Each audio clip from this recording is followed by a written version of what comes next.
Hi everyone, so we're going to finish up joints here, talking about different type of movements that we're going to see with our joints. So our first type of movements, extension.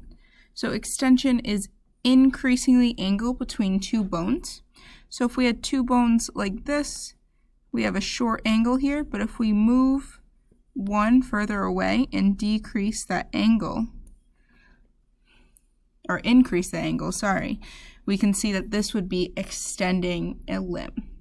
Flexion, on the other hand, is going to be decreasing, so it's the opposite. So if we start here with this large angle and bring one end up towards the other, this would be decreasing the angle between these two bones. Dorsiflexion and plantar flexion only involves the foot here. So it would be moving the foot up towards your shin. So if you were flexing your foot, keeping it straight, where plantar flexion is moving it down. So if you were to point your toes, that would be plantar flexion. Adduction is the movement towards the midline. So if we have our stick figure here, and his arm is out, moving it in towards the midline, that would be adduction, where abduction is that movement away. So moving our arm away from our midline. So we have some really good examples of these pictures here. Seeing extension, flexion, it would be moving in, decreasing this angle, extension, moving out, increasing that angle. Dorsiflexion versus plantar flexion. Hyperextension is another one that I'm just going to mention briefly. So when we hyperextend a limb, it's pushing it past the normal extension point. So a lot of times when you see ACL injuries, it's because of the hyperextension of your knee joint. So hyperextension isn't always good, though it's not always negative either. And then again, we can see adduction and abduction here. Our next movements, it would be rotation. So a good example of that is moving your head as if you were saying no. So it's starting at an axis point and moving around that point in some way.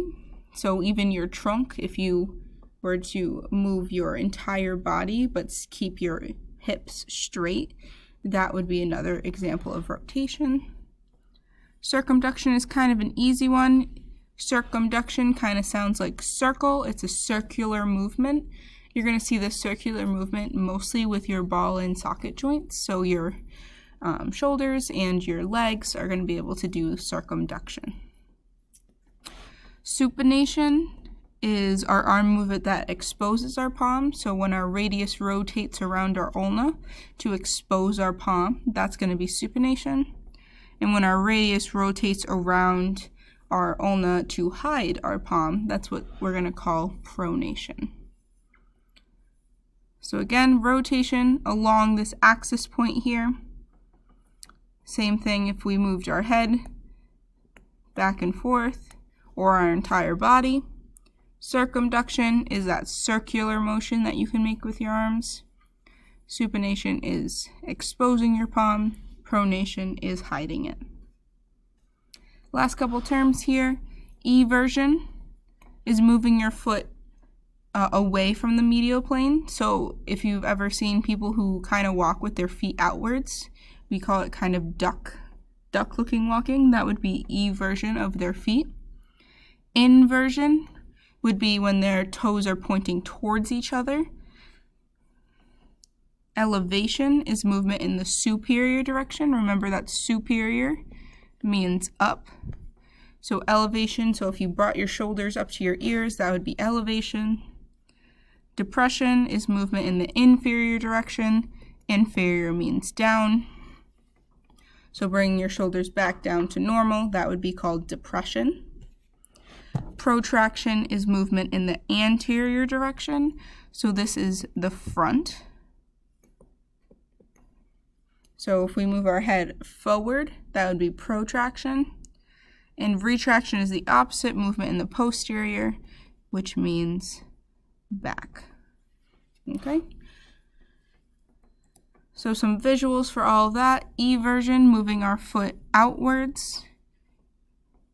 Inversion, moving our foot towards the midline. Protraction, a really good example of that is our head and our neck is able to move anteriorly and posteriorly.